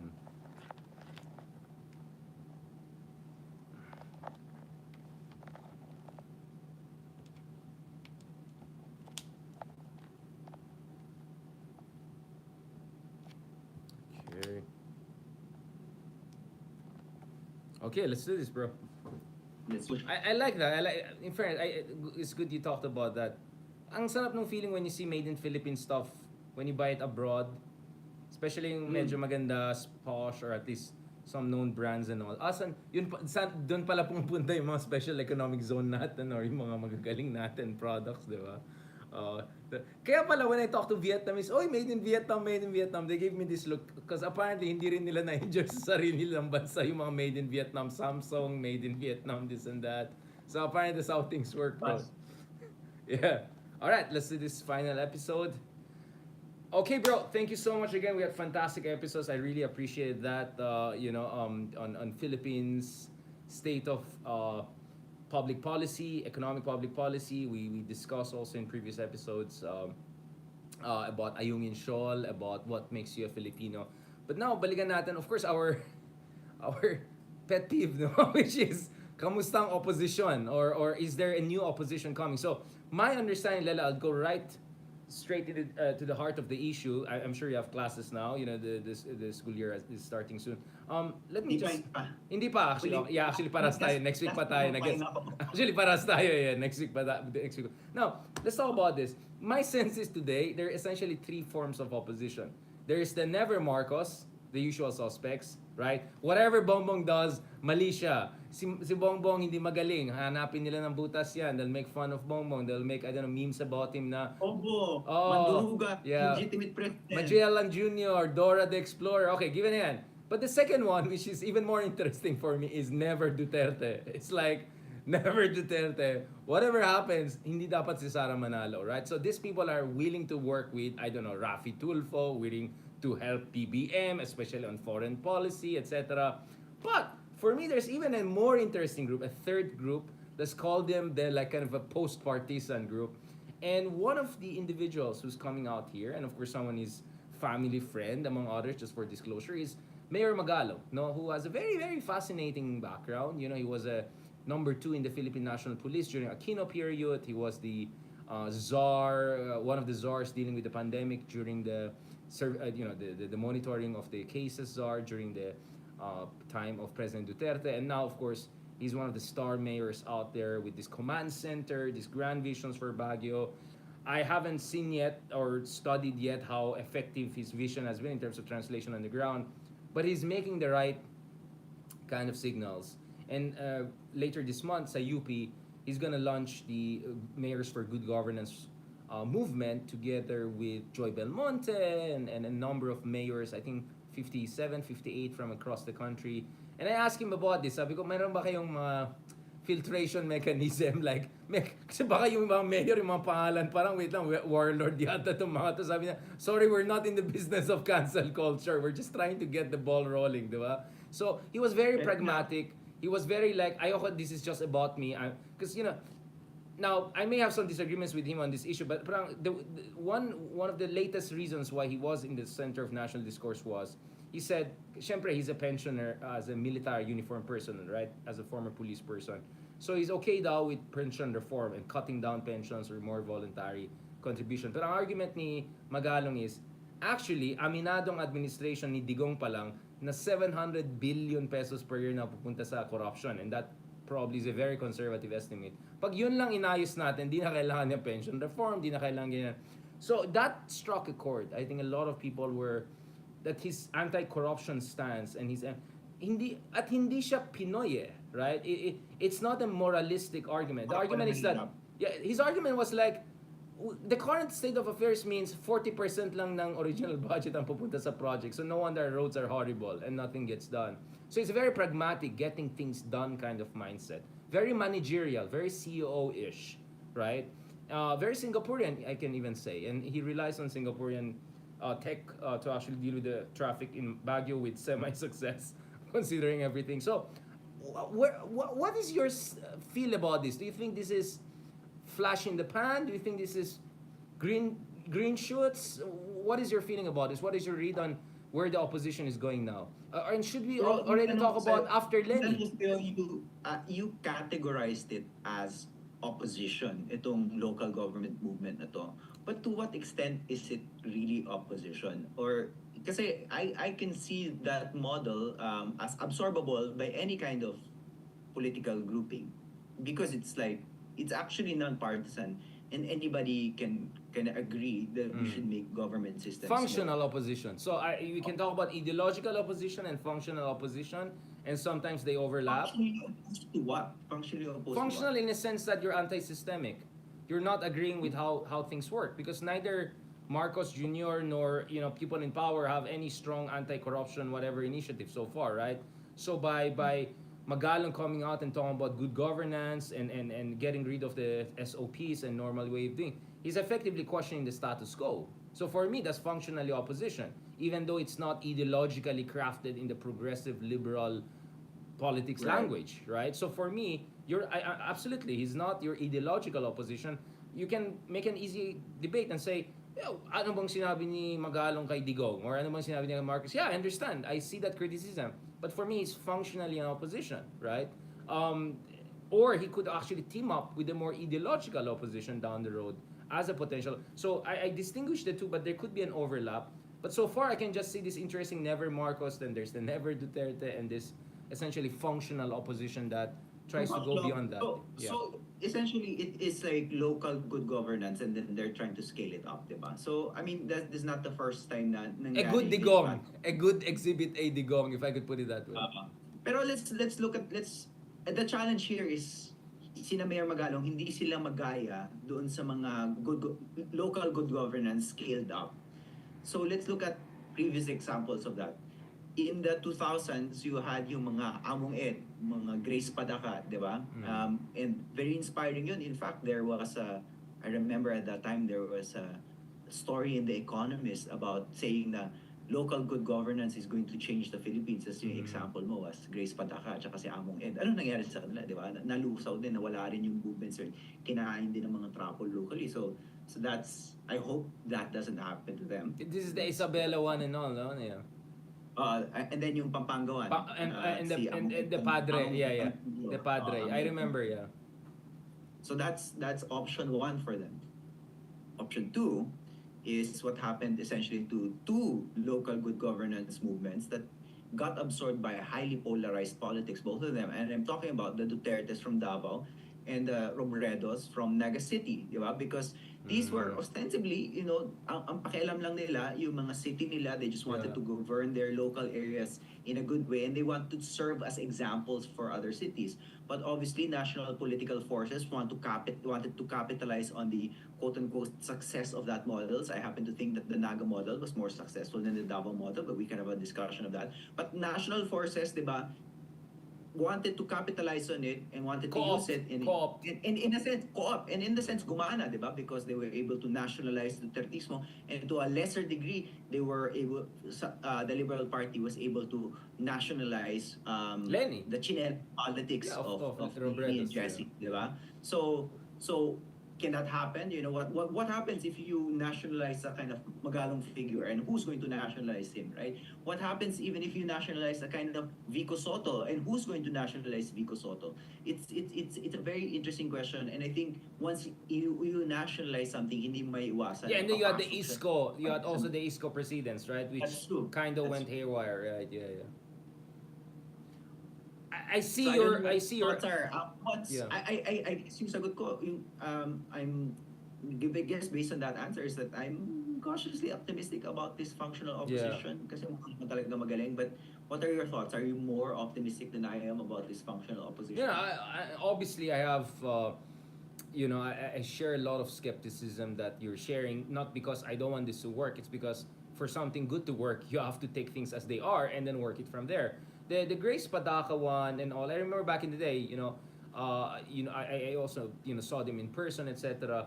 In a way, that was absorbed into the Daan Matuwid ni Aquino, right? I mean, there was kind of a continuity Yeah, there, right? tama. So Mm. I won't say it was totally a failure because the hope was Aquino will carry the day, and then of course the rest is history. We can discuss that, right? Tama ka. The one with Isco again, I can argue that it was not inevitable, right? It could have gone in way better ways, considering even considering probably he shouldn't have run for the presidency at all. Maybe it was too early. So, but still, there's a very good legacy in Manila that it can work on condominium, etc. The Vico one still remains to be seen. So, I see what you're saying. I really like your argument about the Exhibit A of Davao and Exhibit A of Jesse Robredo being co-opted by national politics. But in a way, I think this makes sense precisely because the Filipino people are looking for doers, right? People who get things done, which is exactly what Pulse Asia has been pointing out over the past decade or so. Hindi lang malinis na gobyerno, hindi lang tapat na gobyerno. Ang hinihingi ng tao yung husay, no? Delivery of basic. Gumagawa. Exactly. But where of course I and you share that a lot is there's some exhibit A's which are more replicable on the national level than the others. Now, I might sound elitist and say, if you're a big city, maybe it's easier to jump to presidency after that compared to some, more humble backgrounds. I don't think that's an elitist position, Richard. I think that's realistic. That's realistic. It's a Meron public naman talagang policy skill. thing. Yeah, it's a public policy science thing. Yun nga, like, if you're mayor of, I don't know, Makati, for instance, to be the president after that is not totally different because as Makati mayor, you're already dealing with global investors, right? Yes. You're already dealing with global cities. And we have many examples around the world of mayors or governors of big cities. Let's say Jakarta governor in the case of Jokowi, not doing too bad as presidents. In fact, Jokowi was governor of Jakarta for barely 2 years. And he ended up as Yeah. pretty good president by Indonesian standards. Again, of course, we can criticize him on many fronts. So, I don't buy necessarily this argument na hanggang mayor ka lang, you automatically cannot scale it up. For me, no. The devil is in the details. What kind of municipality? What were the When you dynamics? think about What, it, yeah. like, I don't, Pilipino mahilig sa mga prime minister ng Singapore. The prime minister of Singapore is practically a mayor. A glorified mayor. Yeah, because it's a city-state, di ba? Yeah, So exactly. mayors can do a lot. Yeah, and look at Li Shenglu or Lee Kuan Yew, global statesmen. They're not just prime ministers or they're conciliaries to the superpowers, right? Xi Jinping, I don't know, Henry Kissinger, mga ganyan. So I don't know. For me, of course I argue that we cannot copy Singapore because Singapore doesn't have rural urban dynamics, LGU, National Guard the way we have. But at the same time, mayors in certain circumstances may give you the necessary ingredients to scale it up. Now, when you talk about Magalong, this is not the guy who was just a mayor, right? He was an executive in the steel industry.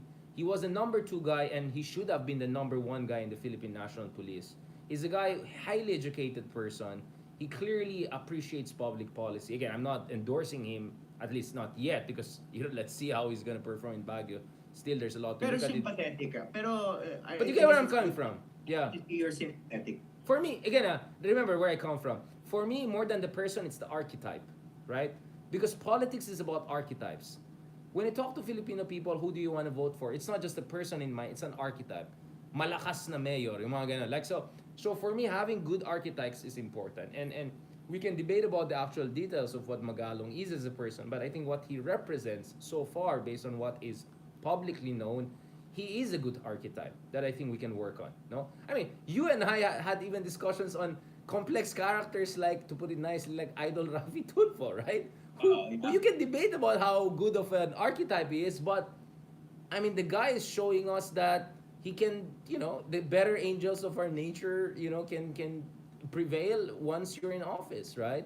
And we're seeing the better and better versions of at least Rafi Idol Tulfo, right? So that's what I'm saying. Like, you're right to be skeptical on certain front.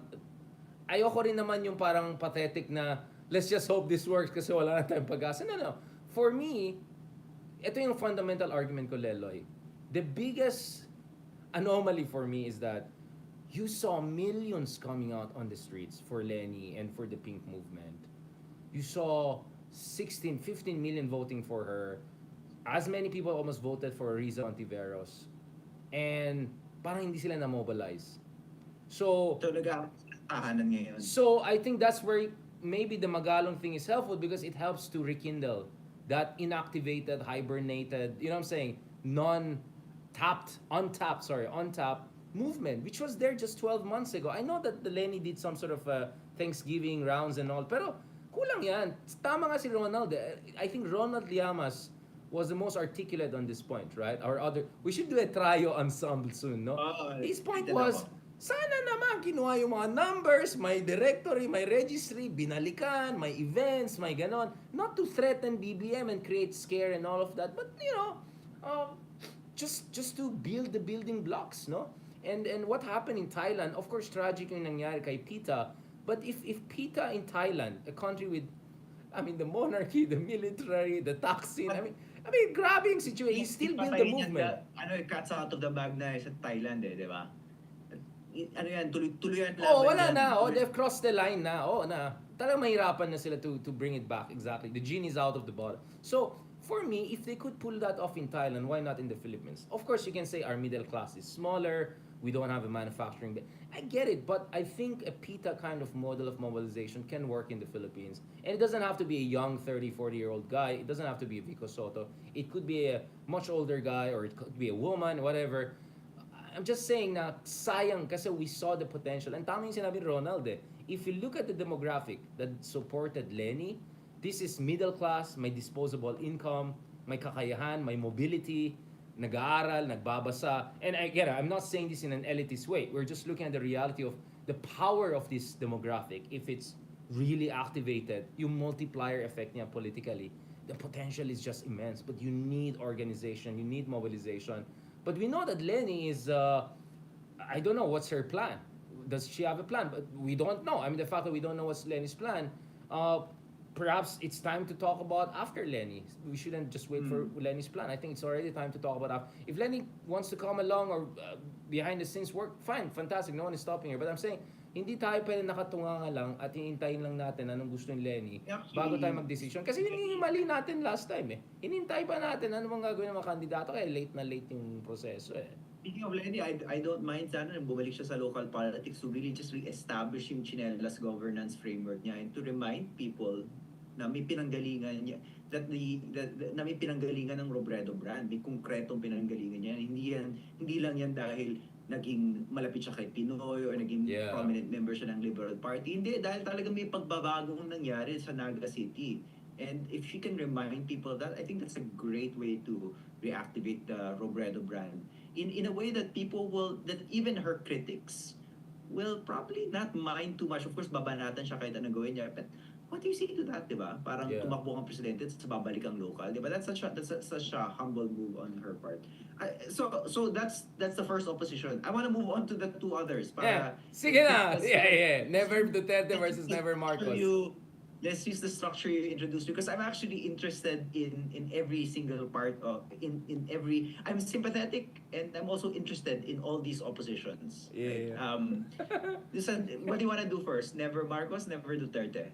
Balikan natin to never Marcos na to because like Sige, patulan natin to. Sige. yun nga, like, di ba, you were saying something like, minsan ang hirap magbigay ng credit kay Junior kasi, alam mo naman, daming sapit din eh, di ba? Like, kaya I get yung never Marcos people eh. Like, it's so hard to push back against them because, yeah, ang dami niyang travel. Bumaba pa yung FDI inflow after all the pledges. Like, all that branding logo, 3 million pesos, all that love the Philippines. I mean, ang dami kasi mga faux pas eh, di ba? Ang dami mga bloopers. Yeah. So, I know like people roll their eye, nag-eye roll sila sa akin. I mean, mahilig ako when I talk about, but you know, there are these moments of brilliance, there are these on foreign policy, and I can see where the skepticism is coming from. So, ikaw bro, how do you wrestle with this? Because wala siyang anti-corruption initiative. There's the huge baggage of the Marcos legacy. There is the complete distortion of history and all. So, ikaw like, gano'n ka ba? You hold your nose and give him credit? Because ako, I'm trying my best to be fair to the good things that are happening or not bad things that are happening, which is a good thing in itself sometimes, right? Yeah, and well, and even yung economics these days, the economy is not running as hot as it was before. That might be good for some inflation hawks, but the GDP predictions, the GDP is way below what the government predicted, right? Yeah, So it's that's a like bit of a 7, shock. 8, That's a 5 bit of na a lang. shock. Ano was, it was predicted to be closer to 6, 7. Pumapalo siya ng 5 na ganun lang ba? ngayon, oh. 5, 4. Fine na lang, di ba? So, Yeah, very I slow. mean, obviously for a developed country, mabilis yun. But for the Philippines, which is recovering from COVID and is also a developing country and has been growing at higher rates than that, di ba? That's kind of embarrassing, right? And that is definitely not the kind of development that the Marcos government promised. And so, there is room for concern there. Having said that, I wonder how much of that is a cause of the structurally hawkish central bank Yeah, that is talagang fighting pet peeve mo talaga eh.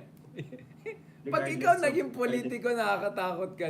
Para kang digong, babalikan mo yung drugs every time. Ganun si digong eh. Like, pag na-board niya, nagmumurahin niya, drugs na, no? Sabi ko, pag si Leloy, politiko, ganun din, babalikan niya si Cuardero, central bank inflation. May pagkaganyan ka talaga eh, bro.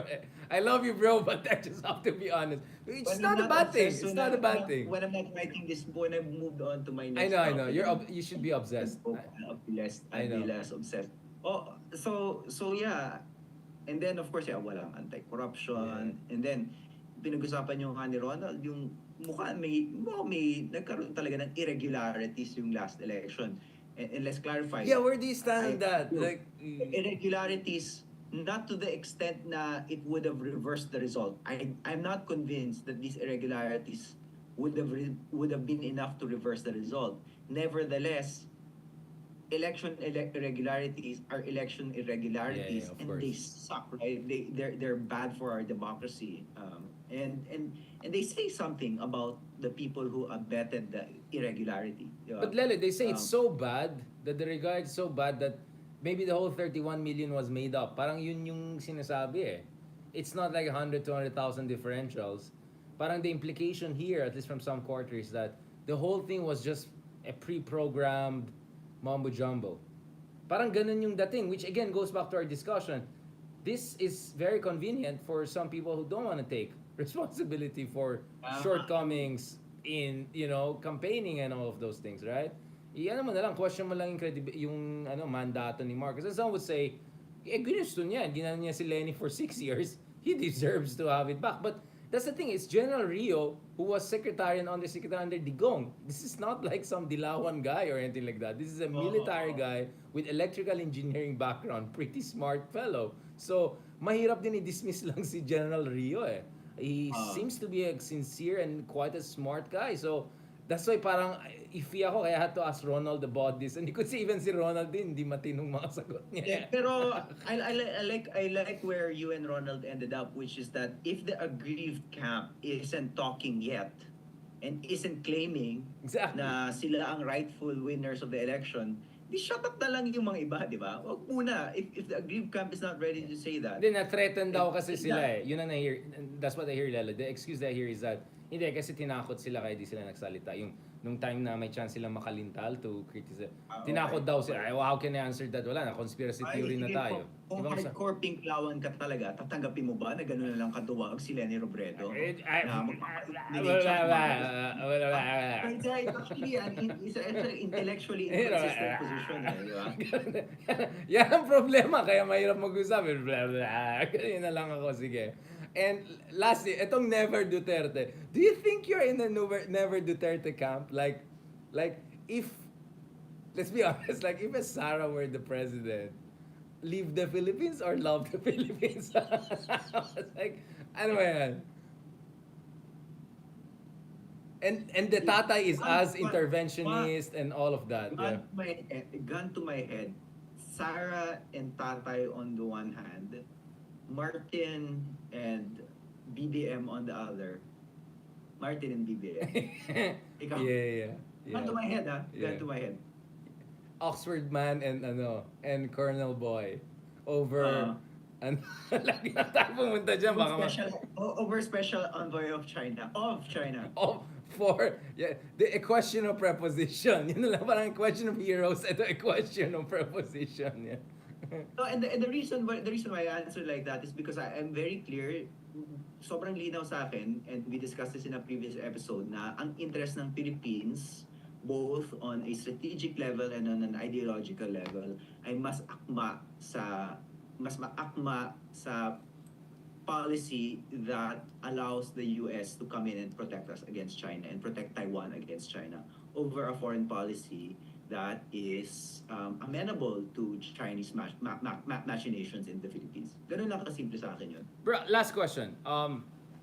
Two parts to it. Again, is Duterte the worst president we have had? As a historian, can you confidently say he's the worst?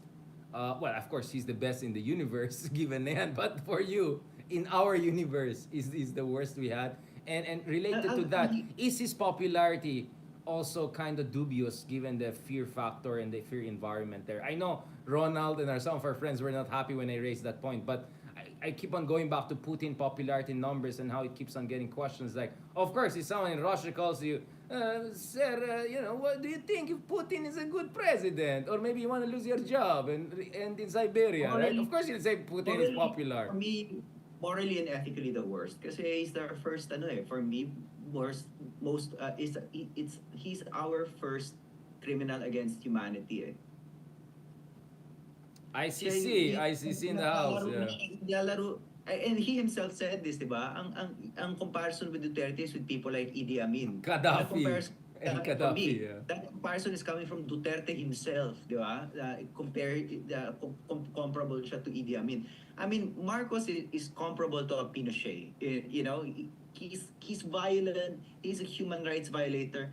But yung level of yung systemic killing talaga, yung killing as policy. Kasi si Marcos killing was his way to silence opposition. It was his way to ensure that the martial law regime would stay the martial law regime. Si Duterte, I get the sense that the raison d'etre of his administration was killing. That was the policy, right? Yeah. Killing was not a reaction to other policy. Killing was the policy. So I think morally the worst. Was the very reason of the state, yeah. Economically, for me, Garcia, Carlos P. Garcia is the worst. But and economically, I think Duterte quite good. But morally, the worst, yeah.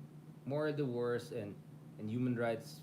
But what about his, I don't know, managerial skills, if I can put it that way, as a president, not as a mayor? Who's the worst for you? Worst president? Palpak in terms of management.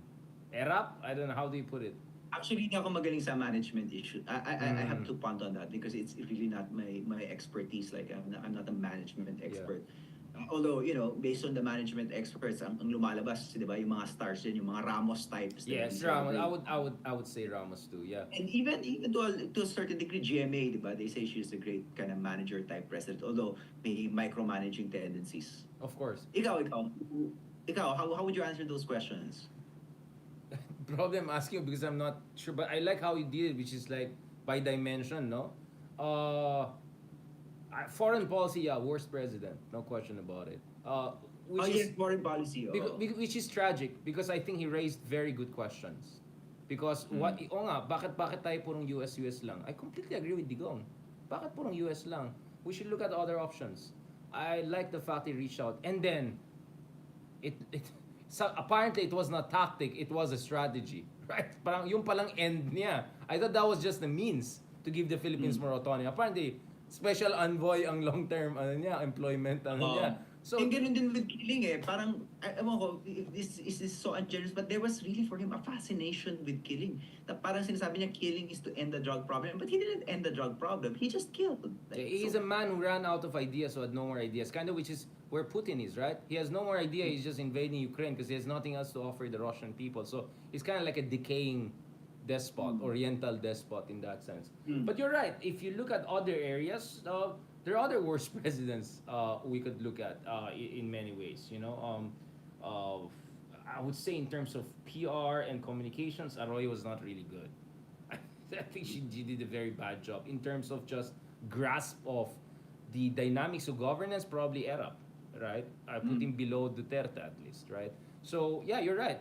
It's not straightforward how to answer it. But going back to the then other, in terms of corruption, meron kang mga, Quirino types, of course, Ferdinand Marcos himself, di ba? yes, yes. Duterte's not as corrupt as those Oh people. yeah, yeah. In fairness, naman, yes, you're right. And then so you're right. We cannot answer it straightforward. Depends on which you give more weight, no. But yun nga, the human rights kasi next level yan eh. And then for anyone who cares about human life, it's hard to just turn a blind eye to what 10, 20, 30, or at least 6,000. That's just too much. That's crazy in just 6 years. I mean, Marcos had 21 years to do crazy stuff. So you're absolutely right about it. But I want to ask you, like this Duterte popularity thing, he doesn't look like very influential nowadays. Like, Yeah, eh. And then, he looks pero like ang lakas parang pa rin, people are, lakas ganyan pa rin, lang sila. If he doesn't ang seem lakas very pa rin popular, ang lakas pa rin ni Sarah sa survey, di ba? She's yeah. still number one. So bakit? But she went Bakit down, ganyan? But she went down in some Bumaba ba surveys. talaga yun? Yeah, I mean, where's the 60%? And then sa Davao, there was this University of Mindanao, which she went out to 40%. So, I don't know. I mean, Sa Mindanao mismo bumababa yeah, si sa Sarah. Davao. So again, we're not, we're not saying, oh, tapos ng Duterte. I'm just saying, it's not a given that she can maintain a strong momentum. I think the field is quite open. So, because she's not the father, right? The father was kind of a sui generis. But even, I mean, a part of me is always saying that, wasn't it also kind of a Stockholm syndrome situation thing? I mean, there was so much violence and fear there. You rather just love the president than go against the government. Wasn't there an element of that also? And then ngayon na nakikita mo na parang decaying na Na nawala na siya sa eksena, parang yeah. Application nakabaston, mukhang mahina, 'di ba? So hindi na kasing Yeah. yabang as before, 'di ba? So and then Sarah herself, she's not a very magnetic personality. At one point, 'di ba, the appeal of Sarah was that she was actually, 'di ba, for a while people were trying to be the Duterte light, 'di ba? Parang Yeah. Isko would be Duterte light. Yeah, To yeah. some extent, Rafi Tulfo is Duterte light. Right. But don't forget, even Sarah Duterte herself Yes. was at one point portraying herself as a kind of lighter, kinder version of her father. Pero ngayon, mukhang ano lang siya, parang full-on tagasunod na lang talaga ng tatay niya, especially with respect to this China issue, di ba? Because I remember before talking to some Sara Duterte supporters, they would tell me na parang actually mas gusto naman talaga namin si Sara kaysa kay Kasi tatay. maayos, yeah. Mas gusto namin Sarah's an improvement. And Sarah will rein in the worst tendencies of her father. Are we seeing any of that right now? Parang wala naman eh. Especially dito sa China issue. Di ba? Parang feel ko, full on tatay digong mode siya sa China issue. Tapos syempre kung magsalita, akala mo Duterte talaga, 'di ba? Yung tambaluslos. Yeah. Sabi nga ni Rona ng episode yun, hindi niya madidelete kahit ano pang akbay niya kay Tapos, Martin Romualdez, hindi niya madidelete yung tambaluslos. Yung mukha ni Hindi niya Martin, di ba, nung hinag na, just the face of Martin said everything. Like, oh my God. Like, Hindi niya madi-delete from the record yun at hindi niya madi-delete yung ano yung ayaw niyang banggitin yung middle name ng Romualdez, president. yeah. Ang babaw, di ba? Parang, oh my Yeah, God. yeah. She's really exposed herself as just another, just another version of her father, I think, you know? Yeah, I mean, obviously for Sarah, she doesn't want to strike a completely different line from both BBM and Digong because I think she just wants to play it safe as much as possible until 2028. But you're right, there are also these moments na may amateur hour moments na why would you use the rhetoric like that, diba? Which kind of feels maybe it's just giving barbecue to your base, right? Once in a while you have to throw the meat at them, right? Throw the beef at them because people are looking for some Duterte intervention moment and all of that. So you're right. The field is open. That's my sense. There's nothing set in stone for Philippine politics. Yes, Sarah, I think, is still I would say if I were to bet, she's still the top contender to succeed BBM. But as we saw with BBM, you can have always surprises and sometimes good surprises or not so bad surprises, right? And that's why we have to continue this kind of conversation. Thank you, Lele. I really appreciated this. I appreciate this Thank you. conversation. As I always. appreciate all the conversations, bro. Thank you Yes, very and next much. time, join us with Ronald. I'll set up din natin yan. Of course, looking forward to And that. have a lovely day and send regards to your family, Pa dogs. rin. Ingat, bro. Sige. Talk to you soon. Ingat, bro. God Okay bless. na ako. Okay. God bless. Thank you. Alright, salamat guys. Thank you very much. Pasensya na nalobat itong isang to. Yan, si Paring Lelo Claudio. Yan, nakatatlong episode, 2 oras na almost. Wow, mahaba yan. Okay, i-post din natin yan bukas. Thank you very much oof, for your for listening to us. 1 a.m. na pala. Matulog na tayo. Mag-usap na tayo bukas. Alright? Thank you guys and talk to you soon. Maraming salamat. Again, ang dami na comments dito. Thank you so much again sa mga lahat ng mga sumusuporta sa atin. Kay Riz Ani, kay Ma'am Jocelyn Lomber. Thank you so much again for your support. Kay Jessica Dor. Thank you so much. Kay Sir Michael Uy. Yan. Talagang dami nagmamahal sa atin. I really, really appreciate it. Please continue to support us, this kind of conversations. And hopefully try set up din namin ensemble, no? Together with naman with Ronald Llamas and Leloy Claudia. And I'm glad that my partners are also watching yung mga other shows na ginagawa natin. I just got a response from Ma'am Winnie Munsod. Hopefully I can also set up with her kasi hindi natuloy yung last time. So tuloy-tuloy lang yan. Please also check. I'll share also my YouTube on YouTube yung interview namin. It's with TV5 One News, but it should be available on YouTube yung interview natin with Jay Tariela, yung ating spokesman for Philippine Coast Guard. So lots of content there and I hope that you continue to support us. Maraming salamat. Thank you so much also for your prayers for Lola as she, God willing, recovers. And I really appreciate you guys. Daming comments dito. Especially sa YouTube also, I see a lot of comments. Thank you so much guys for engaging us. I really appreciate it. So on that note, thank you very much and God bless guys. Talk to you soon.